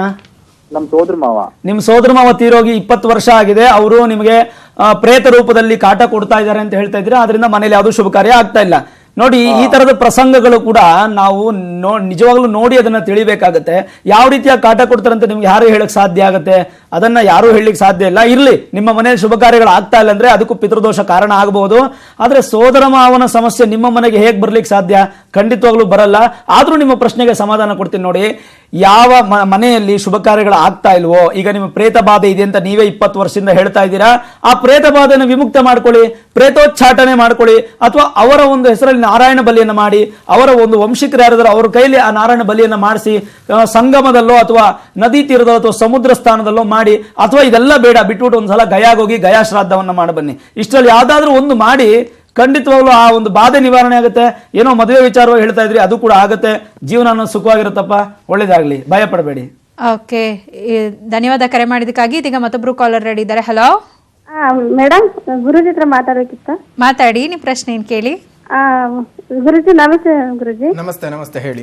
ಇಲ್ಲಿ ನಮ್ಮ ಅತ್ತೆ ಮಾವ ಇದಾರೆ, ಆದ್ರೆ ಅವರು ಇವಾಗ ಹುಷಾರಿಲ್ಲ, ನೀವೇ ಮಾಡ್ಕೊಂಡ್ ಹೋಗ್ರಿ ಅಂತ ಹೇಳ್ತಿದಾರಲ್ಲ, ಅದಕ್ಕೆ ನಾವ್ ಮಾಡ್ಕೊಂಡ್ ಹೋಗ್ಬೋದಾ? ಮೊಮ್ಮಕ್ಳು ಆಗ್ತೀವಲ್ಲ ನಾವು, ಅದಕ್ಕೆ ನಾವ್ ಮಾಡ್ಬೋದಾ ಅಥವಾ ಅವರೇ ಮಗ ಕೆಲಸ ಅವ್ರು ಮಾಡ್ಬೇಕಾ?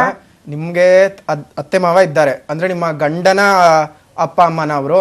ನಾವೊಂದು ಬೇರೆ ಕಡೆ ಇದೀವಿ, ಕೆಲಸ ಇರೋದ್ರಲ್ಲ, ಅದಕ್ಕೆ ನಾವ್ ಮಾಡ್ಬೋದಾ ಮೊಮ್ಮಕ್ಳು ಅಥವಾ ಅವ್ರ ಮಗ ಕೆಲಸ ಮಾಡ್ಬೇಕಾ? ತರ್ಪಣ ವಿಚಾರಗಳಾಗಿ ಬಂದಾಗ ತಂದೆ ತಾಯಿ ಇರ್ತಕ್ಕಂಥವ್ರು ತರ್ಪಣಗಳನ್ನ ಕೊಡಬಾರ್ದು ಅಂತ ಶಾಸ್ತ್ರ ಹೇಳುತ್ತೆ. ನಿಮ್ಮ ಪದ್ಧತಿಯಲ್ಲಿ ತರ್ಪಣಗಳು ಕೊಡೋದು ಇಲ್ಲ ಅಂತ ಹೇಳಿದಾಗ ಕೆಲವೊಂದು ಪದ್ಧತಿಗಳಲ್ಲಿ ಏನ್ ಮಾಡ್ತಾರೆ, ಎಡೆ ಇಡೋದು ಅಂತ ಕರೀತಾರೆ. ಆ ಎಡೆ ಇಡೋದನ್ನ ನೀವು ಬೇಕಾದ್ರೆ ಮಾಡ್ಕೊಂಡು ಹೋಗ್ಬೋದಾಗತ್ತೆ ಹೊರತು ತರ್ಪಣಗಳನ್ನ ಕೊಡ್ತಕ್ಕಂಥದ್ದು ತಂದೆ ತಾಯಿ ಇರ್ತಕ್ಕಂಥವ್ರು ತರ್ಪಣಗಳನ್ನ ಕೊಡಕೂಡುದು. ಓಕೆ, ಅಂದ್ರೆ ಅವ್ರ ಫ್ಯಾಮಿಲಿಯಲ್ಲಿ ಏನೇನ್ ಯಾವ ಪದ್ಧತಿಯನ್ನು ಅವ್ರು ಫಾಲೋ ಮಾಡ್ಕೊಂಡು ಬಂದಿರ್ತಾರೆ ಆ ರೀತಿ ಮಾಡ್ಕೊಂಡು ಹೋಗ್ಲಿ. ತರ್ಪಣ ವಿಚಾರಗಳು ಬಂದಾಗ ತಂದೆ ತಾಯಿ ಇರ್ತಕ್ಕಂಥವ್ರು ತರ್ಪಣಗಳನ್ನ ಕೊಡಕೂಡದು. ಅಂದ್ರೆ ಈಗ ಇವ್ರು ಮಾಡಬಾರ್ದು, ಅವ್ರ ಅತ್ತೆ ಮಾವ ಏನಿದ್ದಾರೆ ಅವರೇ ಮಾಡ್ಬೇಕು. ಅವರೇ ಮಾಡ್ಬೇಕಾಗುತ್ತೆ. ಈಗ ಮತ್ತೊಬ್ರು ಕಾಲರ್ ಇದ್ದಾರೆ, ಸುಧೀರ್ ಅವರು ಕರೆ ಮಾಡಿದ್ದಾರೆ. ನಮಸ್ತೆ ಸುಧೀರ್ ಅವರೇ. ನಮಸ್ತೆ ಮೇಡಮ್. ಪ್ರಶ್ನೆ ಒಂದು ಕ್ಲಾರಿಫಿಕೇಶನ್ ಏನಂದ್ರೆ, ನಮ್ಮ ತಾಯಿ ಜೀವಂತವಾಗಿದ್ದಾರೆ. ನಾನು ಈಗ ಇವತ್ತು ತರ್ಪಣ ಕೊಡ್ಬೇಕಾದ್ರೆ ಅವರ ಅಣ್ಣಂದ್ರುಗಳು ಏನಿದ್ದಾರೆ ಅವರಿಗೆ ತರ್ಪಣ ಕೊಡ್ಬೋದಾ ಇಲ್ವಾ? ಅವ್ರ ಅಷ್ಟು ಜನ ಅಣ್ಣಂದ್ರು ಇಲ್ಲ, 6 ಜನ ಅಣ್ಣಂದ್ರು ಮೃತರಾಗಿದ್ದಾರೆ. ಅವ್ರ ನಮ್ ತಾಯಿ ಕಡೆ ಸಂಬಂಧದವರಿಗೆ ನಾನು ತರ್ಪಣ ಕೊಡ್ಬೋದಾ ಬೇಡವಾ? ಓಕೆ ಓಕೆ, ಖಂಡಿತವಾಗ್ಲೂ. ಈಗ ನಿಮ್ಮ ತಾಯಿಯವರು ಇದ್ದಾರೆ, ನಿಮ್ಮ ತಂದೆಯವರು ಇಲ್ಲ ಅಂತ ಹೇಳಿದ್ರಿ. ನಿಮ್ಮ ತಾಯಿಯವರ ಅಣ್ಣಂದ್ರು ಎಲ್ಲರೂ ತೀರೋಗಿದ್ದಾರೆ ಅಂತಂದ್ರಿ. ಅವ್ರಿಗೆಲ್ಲ ನೀವು ತರ್ಪಣ ಕೊಡಬಹುದಾ ಕೊಡಬಾರದಾ? ಇದು ನಿಮ್ಮ ಪ್ರಶ್ನೆ. ಬಹಳ ಸುಲಭವಾದ ಉತ್ತರ ಇದಕ್ಕೆ. ನೀವು ನಿಮ್ಮ ಪ್ರಿಯವಾಗಿ ಯಾರಾದ್ರೂ ಗುರುಗಳನ್ನ, ನೀವು ನಿಮ್ಮ ಗುರುಗಳು ಅಂತ ಯಾರನ್ನ ನೀವು ಅಕ್ಸೆಪ್ಟ್ ಮಾಡಿರ್ತೀರೋ ಆ ಗುರುಗಳು ತೀರೋಗಿದ್ರು ಅವ್ರಿಗೂ ತರ್ಪಣ ಕೊಡಬೇಕು. ಮನೆಯಲ್ಲಿ ಯಾವ್ದಾದ್ರು ಪ್ರಾಣಿಗಳನ್ನ ಸಾಕಿದ್ರೆ ಆ ಪ್ರಾಣಿ ತೀರೋಗಿದ್ರೆ ಆ ಪ್ರಾಣಿಗೂ ಕೂಡ ನೀವು ತರ್ಪಣವನ್ನು ಕೊಡಬೇಕು. ಮತ್ತೆ ನಿಮ್ಮ ಸ್ನೇಹಿತರು, ಆತ್ಮ ಸ್ನೇಹಿತ ಅಂತ ಏನಿರ್ತಾರೆ, ಅವ್ರು ಯಾರಾದ್ರೂ ತೀರೋಗಿದ್ರೆ ಅವ್ರಿಗೂ ತರ್ಪಣ ಕೊಡಬೇಕು. ಹೀಗಾಗಿ ತರ್ಪಣ ಕೊಡೋದಕ್ಕೆ ಇಂತಿಷ್ಟಾದಂತ ಒಂದು ನಿರ್ಧಾರಗಳನ್ನು ಇಲ್ಲ. ಆದ್ರೆ ನೀವು ಅರ್ಹರಾಗಿದ್ದೀರಾ. ಯಾಕೆಂದ್ರೆ ತಂದೆ ಇದ್ದವರು ತರ್ಪಣವನ್ನ ಕೊಡುವಂತ ಅಧಿಕಾರ ಇರೋದಿಲ್ಲ. ತಂದೆ ಇಲ್ಲವಾದ್ದರಿಂದ ನೀವು ನಿಮ್ಮ ತಾಯಿಯವರ ಅಣ್ಣಂದರಿಗೆಲ್ಲರಿಗೂ ತರ್ಪಣವನ್ನು ಕೊಡಬಹುದು.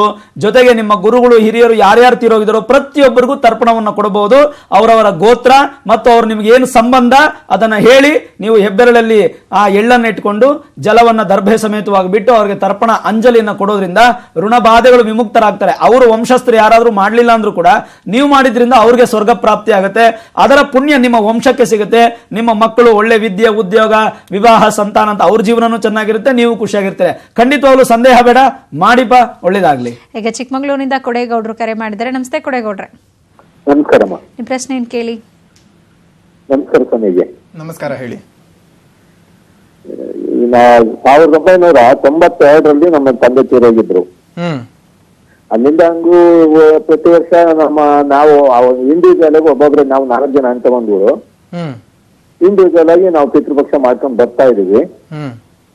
ಆದ್ರೂ ಬೇರೆಯವ್ರಿಗೆ ಮತ್ತೊಬ್ರು ನಮ್ಮ ಅಣ್ಣ ತಮ್ಮಂದಿರು ಇನ್ನೊಬ್ಬ ತಮ್ಮ ಒಬ್ಬ ಇದ್ದಾನೆ, ಬೇರೆ ಅಣ್ಣ ಒಬ್ಬ ಇದ್ದಾರೆ. ಅವರು ಏನೋ ದೋಷ ಇದೆ ಅಂತ ಬೇರೆ ಕಡೆ ಎಲ್ಲ ಹೋಗಿ ಏನೋ ಮುಗಿಸ್ಕೊಂಡು ಕಾರ್ಯ ಎಲ್ಲ ಮುಗಿಸ ಬಂದಾರಂತೆ.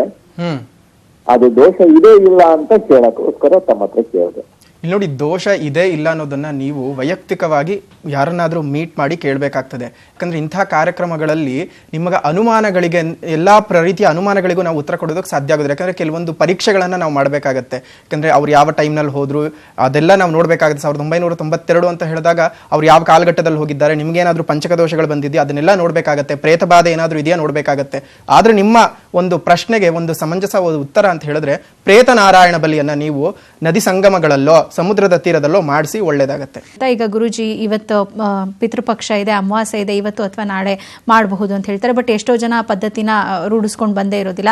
ಕೆಲವೊಬ್ರು ದೀಪಾವಳಿ ಅಮಾವಾಸ್ಯೆಗೂ ಕೂಡ ಮಾಡ್ತಾರೆ. ಹೀಗೆ ಬೇರೆ ಬೇರೆ ಟೈಮಲ್ಲಿ ಅವ್ರಿಗೆ ಅನುಕೂಲಕ್ಕೆ ತಕ್ಕಂಗೆ ಮಾಡ್ತಾರೆ. ಸೊ ಆ ರೀತಿಯಾಗಿ ಮಾಡಬಹುದಾ ಅಥವಾ ಈಗ ಅವ್ರು ಒಂದು ದಿನ ಕಾಲವಾಗಿರ್ತಾರೆ ಅಂದ್ರೆ ಆ ದಿನ ಮಾಡುವಂಥದ್ದು ಅಥವಾ ಈ ಪಿತೃಪಕ್ಷದಲ್ಲಿ ಮಾಡುವಂಥದ್ದೇ ಶ್ರೇಷ್ಠನ? ಹೇಗೆ ಇಲ್ಲಿ ಪಿತೃಪಕ್ಷದಲ್ಲಿ ಮಾಡತಕ್ಕಂಥದ್ದೇ ಶ್ರೇಷ್ಠ ಅನ್ನೋದು ತುಂಬಾ ತಪ್ಪಾಗತ್ತೆ. ಯಾಕಂದ್ರೆ ನನ್ನ ಪರಂಪರೆ ಏನಿದೆ, ಆಗ್ಲೇ ಕಾರ್ಯಕ್ರಮದ ಪ್ರಾರಂಭದಲ್ಲೇ ಹರಿಶಾಸ್ತ್ರಿ ಗುರುಜಿ ಅವರು ಹೇಳಿದ್ರು, ನನ್ನ ಪರಂಪರೆ ಏನಿದೆ ನಾನು ಅದನ್ನ ಫಾಲೋ ಮಾಡ್ಕೊಂಡು ಬರ್ಬೇಕು ಅಂತ.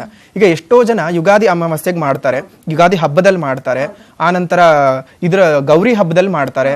ದೀಪಾವಳಿ ಅಮಾವಾಸ್ಯೆಗೆ ಮಾಡೋದುಂಟು, ಇನ್ನು ಚೈತ್ರ ಮಾಸದ ಏಕಾದಶಿನಲ್ಲಿ ಮಾಡೋದುಂಟು. ಹೀಗಾಗಿ ಆ ಪರಂಪರೆನಲ್ಲಿ ಅವ್ರು ಏನ್ ಬೆಳೆಸ್ಕೊಂಡು ಬಂದಿದ್ದಾರೆ ಅದನ್ನ ಅವ್ರು ಮಾಡ್ಕೊಂಡು ಹೋದ್ರೆ ಅದು ಯಾವುದೇ ರೀತಿ ತಪ್ಪಲ್ಲ. ಎಷ್ಟೋ ಜನ ನಾನು ನೋಡಿರೋ ಹಾಗೂ ಸಹ ಪಿತೃಪಕ್ಷದಲ್ಲಿ ಮಾಡುವಂತಹ ಜನಗಳು ತುಂಬಾ ಕಡಿಮೆ ಅಂತ. ಕೆಲವೊಂದು ಜನಾಂಗಗಳು ಈಗ ನಾನು ಹೇಳಿದಾಗ ಏಕಾದಶಿನಲ್ಲಿ ಮಾಡೋದು ಉಂಟು, ದೀಪಾವಳಿ ಅಮಾವಾಸ್ಯೆನಲ್ಲಿ, ದಸರಾನಲ್ಲೂ ಮಾಡ್ತಾರೆ, ವಿಜಯದಶಮಿ ದಿವಸ ಎಡೆ ಇಡೋದು ಅಂತ ಮಾಡ್ತಾರೆ.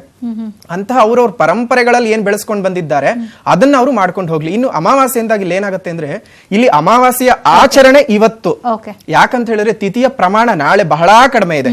ಯಾಕಂದ್ರೆ 9:30 ಗಂಟೆವರೆಗೂ ಇರೋದ್ರಿಂದ ಕೆಲವೊಂದು ಕಾರ್ಯಗಳನ್ನ ನಾವು ಮಧ್ಯಾಹ್ನದಲ್ಲಿ ಮಾಡ್ಬೇಕಾಗತ್ತೆ. ತರ್ಪಣಗಳನ್ನ ಕೊಡೋದಾಗ್ಲಿ, ಪಿಂಡ ಪ್ರದಾನಗಳನ್ನ ಮಾಡೋದಾಗ್ಲಿ, ದಾನಗಳನ್ನ ಮಾಡೋದಾಗ್ಲಿ ಮಧ್ಯಾಹ್ನದ ನಂತರ ಮಾಡ್ಬೇಕಾಗತ್ತೆ. ಹಾಗಾಗಿ ಆ ಕಾರ್ಯಗಳೆಲ್ಲ ಏನಿದ್ದಾವೆ ಅದು ಇವತ್ತಾಗ್ಬೇಕಾಗತ್ತೆ. ಆದ್ರೆ ಅಮಾವಾಸ್ಯೆ ಅಂತಕ್ಕಂಥದ್ದು ನಾಳೆ, ಯಾಕಂದ್ರೆ ತಿಥಿ ದ್ವಯ ಅಂತ ಕರೀತಾರೆ ಅದನ್ನ. ಹಾಗಾಗಿ ಆ ಸ್ವಲ್ಪ ಕಡಿಮೆ ಇರೋ ಕಾರಣ ಅದರ ಆಚರಣೆಗಳನ್ನೆಲ್ಲ ಇವತ್ತು ಮಾಡ್ಕೋಬೇಕು.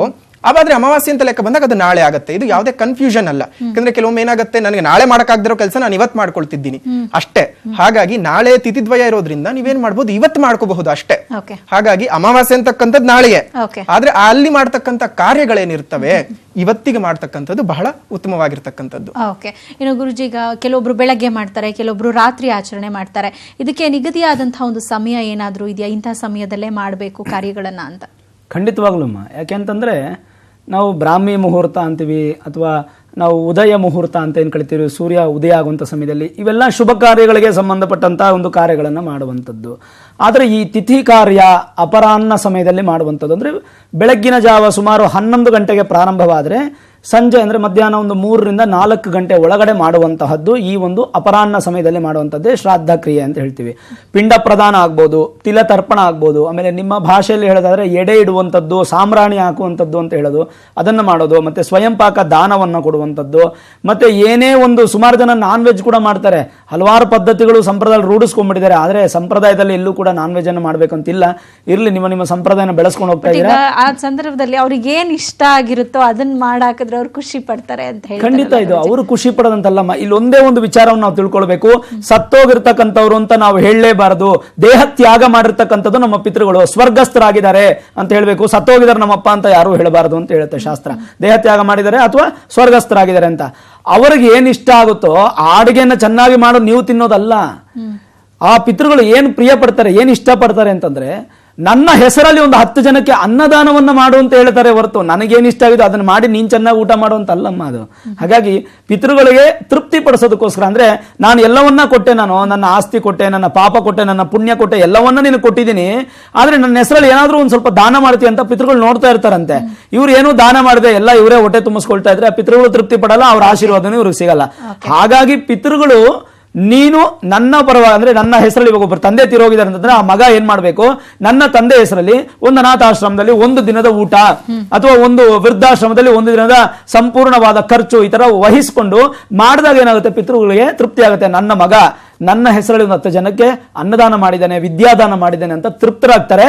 ಸ್ವರ್ಗದ ಪ್ರಯಾಣ ಯಾವಾಗ ಪಿತೃಗಳಿಗೆ ತೃಪ್ತಿ ಆಗುತ್ತೋ ಅವಾಗಲೇ ಪ್ರಯಾಣವನ್ನು ಬೆಳೆಸೋದು. ಅಷ್ಟವರೆಗೂ ಪ್ರಯಾಣದಲ್ಲಿ ಇರಲ್ಲ, ಅವರು ಅಂತರ್ಪಿಶಾಚಿಯಾಗಿ ತಿರುಗುತ್ತಾ ಇರ್ತಾರೆ. ಅವರನ್ನು ನಾವು ಮೋಕ್ಷ ಲೋಕಕ್ಕೆ ಕಳಿಸ್ಬೇಕಂತಂದ್ರೆ ಅವರ ಒಂದು ಹೆಸರಲ್ಲಿ ದಾನ ಮಾಡಬೇಕು. ದಾನ ಮಾಡಿದಾಗ ಮಾತ್ರ ಫಲ. ಹಾಗಾಗಿ ಅವ್ರಿಗೆ ಇಷ್ಟ ಆಗಿರ್ತಕ್ಕಂಥ, ನೀವು ಅವ್ರಿಗೆ ಇಷ್ಟ ಅಂತ ಹೇಳ್ಬಿಟ್ಟು ಈ ಕುಡಿಯುವಂತ ಪದಾರ್ಥಗಳು ಮತ್ತೆ ಈ ಸಿಗರೇಟು, ಬೀಡಿ ಈ ತರದೆಲ್ಲ ದಾನ ಮಾಡ್ತೀರಾ? ಅಥವಾ ಅವ್ರಿಗೇನೋ ಇಷ್ಟ ಆಗಿತ್ತು, ಶೂಟಿಂಗ್ ಅಲ್ಲಿ ಇಷ್ಟ ಅಂತ ಹೇಳ್ಬಿಟ್ಟು ಬಂದೂಕ್ ದಾನ ಮಾಡಕ್ಕಾಗತ್ತಾ? ಅಥವಾ ಅವ್ರಿಗೆ ಬಾಂಬ್ ತುಂಬಾ ಇಷ್ಟ ಅಂತ ಬಾಂಬ್ ದಾನ ಮಾಡಕ್ಕಾಗತ್ತಾ? ಇದೆಲ್ಲ ಮಾಡ್ಲಿಕ್ಕೆ ಸಾಧ್ಯವೇ ಇಲ್ಲ. ಹಾಗಾಗಿ ಅವ್ರಿಗೆ ಏನಿಷ್ಟ ಅನ್ನುವಂಥದ್ದು ಮಾಡೋದಲ್ಲ, ಅವರ ಹೆಸರಲ್ಲಿ 10 ಜನಕ್ಕೆ ಅನ್ನವನ್ನ ಹಾಕಿ ಹೊಟ್ಟೆ ತುಂಬಾ ಊಟವನ್ನ ಹಾಕ್ಸ್ತಕ್ಕಂಥದ್ದು, ಜೊತೆಗೆ ಇನ್ನಿತರ ಬೇರೆ ದಶದಾನ, ಷೋಡಶದಾನ ಇತ್ಯಾದಿಗಳನ್ನ ಮಾಡೋದ್ರಿಂದ ಅವರು ತೃಪ್ತಿಪಟ್ಟು ಮೋಕ್ಷ ಲೋಕಕ್ಕೆ ಹೋಗ್ತಾರೆ ಅನ್ನುವಂಥದ್ದು ಶಾಸ್ತ್ರ. ಓಕೆ ಗುರುಜಿನ, ಎಷ್ಟೋ ಜನಕ್ಕೆ ಮಕ್ಕಳಿರೋದಿಲ್ಲ, ಎಷ್ಟೋ ಜನಕ್ಕೆ ಮದುವೆನೇ ಆಗಿರೋದಿಲ್ಲ. ಅವ್ರ ಕಾಲ ಆದ ನಂತರ ಹಾಗಾದ್ರೆ ಹೇಗೆ ಅವರಿಗೆ ಮೋಕ್ಷ ಅಂತ. ಮತ್ತೊಂದು, ಈಗ ನಾವು ಪಿತೃ ಪಕ್ಷದ ಬಗ್ಗೆ ಮಾತಾಡ್ತಾ ಇದ್ದೀವಿ, ಯಾವ ರೀತಿಯಾಗಿ ಆಚರಣೆ ಮಾಡಬೇಕು ಅಂತ. ಬದುಕಿದ್ದಾಗಲೇ ತಂದೆ ತಾಯಿಗಳನ್ನ ವೃದ್ಧಾಶ್ರಮಕ್ಕೆ ಕಳಿಸ್ತಾರೆ ಎಷ್ಟೋ ಜನರು. ಅಂಥವ್ರು ಅಂಥ ಪಿತೃಗಳ ಕಾರ್ಯನ ಮಾಡೋದಕ್ಕೆ ಮುಂದಾಗೋದಿಲ್ಲ. ಸೊ ಈ ರೀತಿಯಾಗಿ ಮಾಡೋದ್ರಿಂದಾಗಿ ಯಾವ ರೀತಿಯಾದಂತಹ ಒಂದು ಸಮಸ್ಯೆಗಳಿಗೆ ಒಳಗಾಗ್ತಾರೆ, ಯಾವ ರೀತಿಯಾದಂತಹ ಒಂದು ದೋಷಗಳು ಬರುತ್ತೆ ಅಂತ. ಇಲ್ಲಿ ನೋಡಿ, ಎಷ್ಟೋ ಜನ ಬದುಕಿರ್ಬೇಕಾದ್ರೇನೆ ಮಕ್ಕಳಿದ್ದು ಸಹ ಅವರು ವೃದ್ಧಾಶ್ರಮಕ್ಕೆ ಅಥವಾ ಅನಾಥಾಶ್ರಮಕ್ಕೆ, ಇನ್ನೂ ಎಷ್ಟೋ ಜನ ಪಾಪ ಬೀದಿಗಳಲ್ಲಿ ಬಿದ್ದು ಸತ್ತು ಹೋಗ್ತಾರೆ. ಬಹಳ ಹೊಟ್ಟೆ ಉರಿಯುತ್ತೆ. ಅಂತಹ ಜನಗಳನ್ನೆಲ್ಲ ನೋಡ್ಬೇಕಾದ್ರೆ ಬಹಳ ಬೇಸರವಾಗುತ್ತೆ. ಇಂತಹ ಒಂದು ಸೌಕರ್ಯಕ್ಕ, ಇಂತಹ ಒಂದು ಸುಖಕ್ಕೋಸ್ಕರ ನಾವು ಮಕ್ಕಳನ್ನ ಹೆರಬೇಕಂತ ಸಹ ಅನ್ನಿಸ್ಬಿಡತ್ತೆ. ಆದ್ರೆ ಏನ್ ಮಾಡೋಕ್ಕಾಗತ್ತೆ, ಅವರವರ ಫಲಾನುಫಲಗಳು ಅಷ್ಟೇ ಅಂತ ಅನ್ಕೊಂಡು ಸುಮ್ಮನಾಗ್ಬೇಕಾಗತ್ತೆ. ಅಂತಹ ಸಂದರ್ಭಗಳಲ್ಲಿ ಏನ್ ಮಾಡ್ಕೊಳ್ಬಹುದು ಅಂತ ಹೇಳಿದ್ರೆ ಸ್ವಪಿಂಡ ದಾನ ಅಂತ ಕರೀತಾರೆ. ಅಂದ್ರೆ ನಾನು ಬದುಕಿರಬೇಕಾದ್ರೇನೆ, ನನಗೆ ಇನ್ಯಾರು ನನಗೆ ಮುಂದೆ ದಿಕ್ಕಿಲ್ಲ ಅನ್ಬೇಕಾದ್ರೆ ನಾನು ಬದುಕಿದ್ದಾಗ್ಲೇ ಪಿಂಡಗಳನ್ನ ದಾನ ಮಾಡ್ತಕ್ಕಂಥದ್ದು, ಅದನ್ನ ಸಮುದ್ರ ತೀರದಲ್ಲಿ ಮಾಡ್ತಕ್ಕಂಥದ್ದು, ನದಿ ಸಂಗಮಗಳಲ್ಲಿ ಮಾಡ್ತಕ್ಕಂಥದ್ದು ಬಹಳ ಶ್ರೇಷ್ಠ.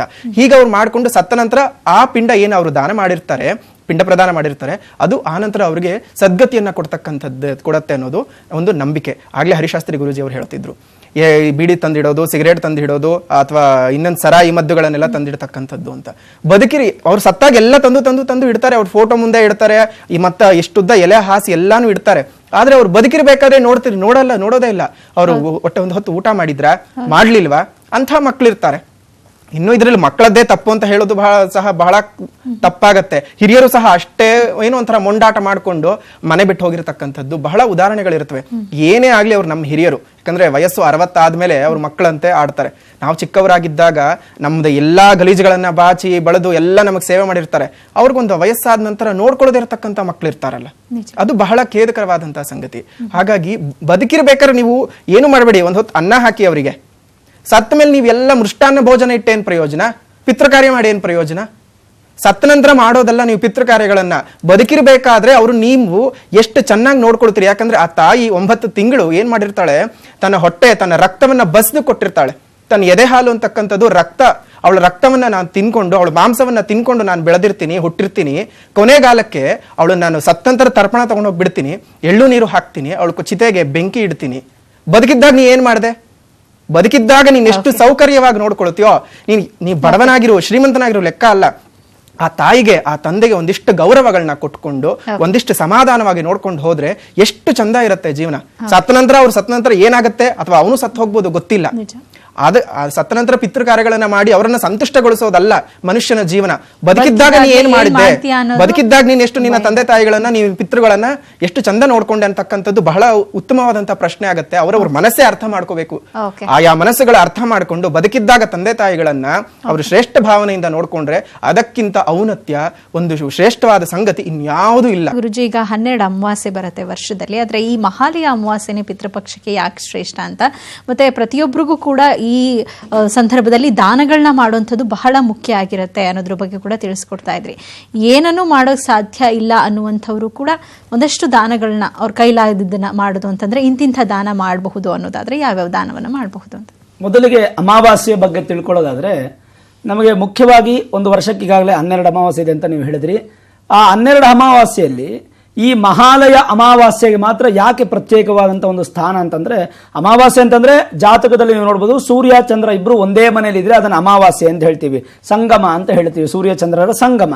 ಸೂರ್ಯ ಆತ್ಮ ಜಗತಸ್ಥಸ್ಥುಷಶ್ಚ ಅಂತ ಒಂದು ಮಂತ್ರ ಬರುತ್ತೆ, ಚಂದ್ರಮ ಮನಸೋ ಜಾಯತ ಅಂತ ಬರುತ್ತೆ. ಹಾಗಾಗಿ ಆತ್ಮ ಮತ್ತು ಮನಸ್ಸು ಎರಡೂ ಒಂದು ಜಾಗದಲ್ಲಿ ಸೇರೋದಕ್ಕೆ ನಾವು ಅಮಾವಾಸ್ಯೆ ಅಂತ ಹೇಳ್ತೀವಿ. ಹಾಗಾಗಿ ನೀವು ನೋಡಬಹುದು, ಈ ಸಮಯದಲ್ಲಿ ಪ್ರಕೃತಿಯೇ ತನ್ನ ಒಂದು ಬದಲಾವಣೆಯನ್ನು ಚೇಂಜ್ ಮಾಡ್ತಾ ಇರುತ್ತೆ. ಸಮುದ್ರ ದೊಡ್ಡದಾಗುವಂಥದ್ದು, ಮಾನಸಿಕ ಅಸ್ವಸ್ಥರಿರ್ತಕ್ಕಂಥವ್ರು ಜೋರಾಗಿ ಕಿರ್ಚಾಡುವಂಥದ್ದು, ಸ್ವಲ್ಪ ಡಿಪ್ರೆಷನ್ಸ್ ಜಾಸ್ತಿ ಆಗುವಂಥದ್ದು ನೀವು ಕಾಣ್ತಾ ಇರ್ತೀವಿ ಸಮಾಜದಲ್ಲಿ, ನಾವು ನೋಡ್ತಾ ಇರ್ತಕ್ಕಂಥ ವಿಚಾರ. ಈ ಅಮಾವಾಸ್ಯೆಯಲ್ಲಿ, ಅದರಲ್ಲೂ ಪಿತೃಗಳ ಅಮಾವಾಸ್ಯೆಯನ್ನ ನಾವು ಶ್ರೇಷ್ಠವಾಗಿ ಯಾಕೆ ಮಾಡಬೇಕು ಅಂತಂದ್ರೆ, ಮಹಾಲಯ ಅಮಾವಾಸ್ಯೆ 12 ಅಮಾವಾಸ್ಯೆಗಳಲ್ಲೇ ಪಿತೃಗಳಿಗೆ ಅಂತ ಸರ್ವಶ್ರೇಷ್ಠ ಅಮಾವಾಸ್ಯೆ. ಬೇರೆ ಬೇರೆ ಅಮಾವಾಸ್ಯೆ ಬೇರೆ ಬೇರೆ ಪೂಜೆನ ಮಾಡಬಹುದು, ಪಿತೃಗಳಿಗೆ ತುಂಬಾ ವಿಶೇಷವಾಗಿರ್ತಕ್ಕಂಥದ್ದು ಈ ಮಹಾಲಯ ಅಮಾವಾಸ್ಯೆ. ಜೊತೆಗೆ ದಾನ ಅಂತ ಬಂತಂದ್ರೆ, ಯಾರೋ ಹಿರಿಯರು ಮಾಡಿಟ್ಟಿರ್ತಕ್ಕಂಥದ್ರಲ್ಲಿ ನಾವು ದಾನ ಮಾಡುವಂಥದ್ದಲ್ಲ, ನಾವು ಸ್ವಯಾರ್ಜಿತವಾಗಿ ಸಂಪಾದನೆ ಮಾಡಿರ್ತಕ್ಕಂಥ ಒಂದು ಹಣದಲ್ಲಿ ಬರುವಂತಹ ಪದಾರ್ಥವನ್ನು ತಗೊಂಡು ನಾವು ದಾನವನ್ನ ಮಾಡಬೇಕು. ಹಾಗಾಗಿ ದಾನ ಅನ್ನುವಂಥದ್ದು ಸಣ್ಣ ಪ್ರಮಾಣದಿಂದ ದೊಡ್ಡ ಪ್ರಮಾಣದವರೆಗೂ ನಾವು ನೋಡಬಹುದು. ದಾನೇನ ತೃಪ್ತಿ ನತು ಭೋಜನೇನ ಅಂತ. ಊಟವನ್ನು ಹಾಕ್ಸಿದ್ರು ಕೂಡ ಆ ಸಮಯಕ್ಕೆ ಮಾತ್ರ, ಕ್ಷಣದಲ್ಲಿ ಮಾತ್ರ ತೃಪ್ತಿ ಆಗುತ್ತೆ, ಮತ್ತೆ ಮಧ್ಯಾಹ್ನಕ್ಕೆ ಹಸಿವು ಆಗುತ್ತೆ, ರಾತ್ರಿಗೆ ಹಸಿವು ಆಗುತ್ತೆ. ಆದ್ರೆ ದಾನ ಕೊಟ್ರೆ ಅದರಷ್ಟು ತೃಪ್ತಿ ಇನ್ಯಾವುದೂ ಇಲ್ಲ. ಉದಾಹರಣೆಗೆ, ನಾವು ನಮ್ಮ ಭಾರತ ದೇಶದ ಸಂಪ್ರದಾಯದ ಪ್ರಕಾರ ನಾವು ವಿವಾಹವನ್ನು ಮಾಡ್ತೀವಿ. ವಿವಾಹ ಅಂದ್ರೆ ಮದುವೆ ಅಂತ ಅಲ್ಲ, ಅದು ಒಂದು ದಾನದ ವ್ಯಾಪ್ತಿಗೆ ಬರುತ್ತೆ. ಕನ್ಯಾದಾನ ಅಂತ ಹೇಳ್ತೀವಿ. ಹೀಗೆ ವಿದ್ಯಾದಾನ, ಅನ್ನದಾನ, ಕನ್ಯಾದಾನ, ಭೂದಾನ, ಗೋದಾನ, ಹೀಗೆ ಹಲವಾರು ದಶದಾನ, ಷೋಡಶ ದಾನಗಳಿದ್ರೂ ಸಹ ನಿಮ್ಮ ಶಕ್ತಿಯಾನುಸಾರವಾಗಿ ದಾನಗಳನ್ನ ಮಾಡುವಂಥದ್ದು. ಏನೂ ಆಗಲಿಲ್ವಾ, 1 kg ಅಕ್ಕಿ, ಅದ್ರ ಮೇಲೆ ಒಂದು ಬಾಳೆಕಾಯಿ ಮತ್ತು ವಿಳ್ಯದೆಲೆ ಅಡಿಕೆ, ಒಂದು 11 ರೂಪಾಯಿ ದಕ್ಷಿಣೆಯನ್ನ ದಾನ ಮಾಡಿ ಸಾಕು. ಅಥವಾ ನಾನು ಈಗಾಗಲೇ ಮೊದಲೇ ಹೇಳಿದ್ದೆ, ಪಾದರಕ್ಷೆಯನ್ನ ದಾನ ಮಾಡಿ, ಛತ್ರಿಯನ್ನ ದಾನ ಮಾಡಿ, ಮಳೆಯಲ್ಲಿ ನೆನಿತಾ ಇರ್ತಕ್ಕಂಥವ್ರಿಗೆ, ಚಳಿಯಲ್ಲಿ ನಡುತ್ತಾ ಇರ್ತಕ್ಕಂಥವ್ರಿಗೆ ಕಂಬಳಿ ರಗ್ಗವನ್ನ ದಾನ ಮಾಡಿ, ಅನ್ನದಿಂದ ಸಾಯ್ತಾ ಇದ್ದಾರೆ ಅನ್ನೋಂಥವ್ರಿಗೆ ಅನ್ನವನ್ನ ಕೊಟ್ಟು ದಾನ ಮಾಡಿ. ಅಥವಾ ಸಹಾಯ ಅನ್ನುವಂಥದ್ದು ಕೂಡ ಒಂದು ದಾನ. ಒಂದು ಕಣ್ಣು ಕಾಣಿಸದೇ ಇರತಕ್ಕಂಥ ವ್ಯಕ್ತಿಯನ್ನ ಒಂದು ರೋಡ್ ದಾಟಿಸೋದು ಒಂದು ದಾನದ ವ್ಯಾಪ್ತಿಗೆ ಬಂದ್ಬಿಡುತ್ತೆ. ಹಾಗಾಗಿ ದಾನ ಅನ್ನುವಂಥದ್ದಕ್ಕೆ ನಮಗೆ ಯಾವುದೇ ರೀತಿಯಂತ ಒಂದು ಸ್ಟೇಜಸ್ ಇಲ್ಲ. ನಿಮ್ಮ ಶಕ್ತಿ ಅನುಸಾರವಾಗಿ ಸ್ವಯಾರ್ಜಿತವಾಗಿ ಯಾರೋ ದಾನ ಮಾಡಿದ್ದನ್ನ ನಾನ್ ದಾನ ಮಾಡಿದೆ ಅಂತ ಹೆಸರು ಹಾಕೊಳ್ಳೋದು ಒಳ್ಳೇದಲ್ಲ. ಆಮೇಲೆ ಬಲಗೈಯಲ್ಲಿ ದಾನ ಮಾಡಿದ್ದು ಎಡಗೈಗೆ ಗೊತ್ತಾಗಬಾರದು. ನೀವು ದಾನ ಮಾಡಿದ್ದೀನಿ ಅಂತ ಯಾರಿಗಾದ್ರೂ ಹೇಳಿದ್ರೆ ನೀವು ದಾನ ಮಾಡಿರ್ತಕ್ಕಂಥ ಫಲ ಹೊಟ್ಟೋಗುತ್ತೆ ನಿಮ್ಮಿಂದ. ಹಾಗಾಗಿ ನಾನು ದಾನ ಮಾಡಿದ್ದೀನಿ ಅಂತ ಯಾರಿಗೂ ಹೇಳಕ್ ಹೋಗ್ಬೇಡಿ. ನಿಮ್ಮ ಪಿತೃಗಳ ತೃಪ್ತಿಗೋಸ್ಕರ, ನಿಮ್ಮ ಆತ್ಮ ತೃಪ್ತಿಗೋಸ್ಕರ ದಾನವನ್ನು ಮಾಡಿ, ಶಕ್ತಿಯಾನುಸಾರವಾಗಿ ಮಾಡಿ. ಬಂಗಾರ ದಾನ ಮಾಡುವಂತ ಶಕ್ತಿ ನಿಮಗೆ ಕೊಟ್ಟಿದ್ದೇನೆ ಭಗವಂತ ಅಂದ್ರೆ ಅದನ್ನೇ ಮಾಡಿ. ಇಲ್ಲ ಬಂಗಾರ ದಾನ ಮಾಡಕ್ ನಂಗೆ ಶಕ್ತಿ ಕೊಟ್ಟಿಲ್ಲ, ಒಂದು ತಾಮ್ರ ಅಥವಾ ಕಬ್ಬಿಣವನ್ನು ದಾನ ಮಾಡಕ್ ಕೊಟ್ಟಿದ್ದೇನೆ ಅಂತಂದ್ರೆ ಯಾವ್ದೋ ಒಂದು ದೇವಸ್ಥಾನದಲ್ಲಿ ಕನ್ಸ್ಟ್ರಕ್ಷನ್ ಆಗ್ತಾ ಇದೆಯಾ, ಒಂದು ಗೇಟ್, ಕಬ್ಬಿಣದ ಗೇಟ್ ಅನ್ನು ಕೊಡಿಸಿ. ಹೀಗೆ ದಾನವನ್ನು ಮಾಡೋದ್ರಿಂದ ಒಳ್ಳೆಯ ಫಲವನ್ನ ನೀವು ಅನುಭವಿಸಬಹುದು ಅಂತ ಹೇಳ್ಬೋದು. ಓಕೆ ಗುರುಜಿ, ಕೊನೆಯದಾಗಿ ಚಿಕ್ಕದಾಗಿ, ಈಗ ಮನೆಯಲ್ಲಿ ಒಂದು 10 ಜನ ಮಕ್ಕಳಿರ್ತಾರೆ, ಅದರಲ್ಲಿ ಯಾರಾದ್ರೂ ಮೊದಲನೇ ಮಗ ಒಬ್ರು ಈ ಪಿತೃಪಕ್ಷವನ್ನ ಮಾಡಿದ್ರೆ ಆಗತ್ತಾ, ಅಥವಾ ಅಷ್ಟು ಜನರು ಕೂಡ ಮಾಡ್ಬೇಕಾಗತ್ತೆ? ಈಗ ಎಲ್ಲರೂ ಅವ್ರವ್ರ ಸಂಸಾರ ಕಟ್ಕೊಂಡು ಹೋಗಿರ್ತಾರೆ. ಸೊ ಅಷ್ಟು ಜನದಲ್ಲಿ ಯಾರಾದ್ರೂ ಒಬ್ರು ಮಾಡಿದ್ರು ಸಾಕು. ಒಬ್ರೇ ಮಾಡ್ಬೇಕು, ಒಬ್ರು ಮಾಡಿದ್ರು ಸಾಕು. ಇನ್ನೊಂದೇನಾಗತ್ತೆ ಅಂದ್ರೆ, ಒಂದು ಸಣ್ಣದಾಗಿ ಕೊನೆಯದಾಗಿ ಒಂದು ಮಾತು ಹೇಳಕ್ ಇಷ್ಟಪಡ್ತೀನಿ. ಈ ಅಮಾವಾಸ್ಯೆ ಏನಿದೆ, ಇದು ಕೇವಲ ಪಿತೃಪಕ್ಷದ ಅಮಾವಾಸ್ಯೆ ಮಾತ್ರವಲ್ಲದೆ ದುರ್ಗಾದೇವಿ ಅವತರಿಸಿದಂತಹ ಒಂದು ಅಮಾವಾಸ್ಯೆ. ಇಲ್ಲಿಂದನೇ ನವರಾತ್ರಿಯ ವೈಭವ ಪ್ರಾರಂಭ ಆಗಿರತಕ್ಕಂಥದ್ದು, ದುಷ್ಟ ಸಂಹಾರ ಆಗಿರತಕ್ಕಂಥದ್ದು, ಶಿಷ್ಟ ರಕ್ಷಣೆ ಆಗಿರತಕ್ಕಂಥದ್ದು. ಹಾಗಾಗಿ ದುರ್ಗಾದೇವಿಯನ್ನ ಇಲ್ಲಿಂದ ಬಂಗಾಳದಲ್ಲಿ ಏನ್ ಮಾಡ್ತಾರೆ, ನಾಳೆಯಿಂದ ಅಥವಾ ಬುಧವಾರದಿಂದ ದುರ್ಗಾದೇವಿಯನ್ನ ಅವರು ಮಣ್ಣಿನಿಂದ ಮೂರ್ತಿಯನ್ನ ಮಾಡಿ ಆರಾಧನೆ ಮಾಡ್ಕೊಂಡು ಹೋಗ್ತಾರೆ. ಇಲ್ಲಿಂದ ನವರಾತ್ರಿಯ ವೈಭವಗಳು, ನವಶಕ್ತಿಯ ವೈಭವಗಳು, ನವ ದುರ್ಗೆಯ ವೈಭವಗಳು ಪ್ರಾರಂಭ ಆಗಿರತಕ್ಕಂತಹ ಕಾಲ. ಎಲ್ಲರೂ ದೇವಿಯನ್ನ ಆರಾಧನೆ ಮಾಡಿ, ನಿಮ್ಮ ಕುಲದೇವರನ್ನ ಆರಾಧನೆ ಮಾಡಿ, ನಿಮ್ಮ ಪದ್ಧತಿಗಳ ಪ್ರಕಾರ ತರ್ಪಣಗಳು ಕೊಡುವುದಾಗಿದ್ರೆ ತರ್ಪಣಗಳನ್ನ ಕೊಡಿ, ಎಡೆ ಇಡೋ ಪದ್ಧತಿಗಳಾಗಿದ್ರೆ ಎಡೆ ಇಟ್ಕೊಂಡು ಬನ್ನಿ.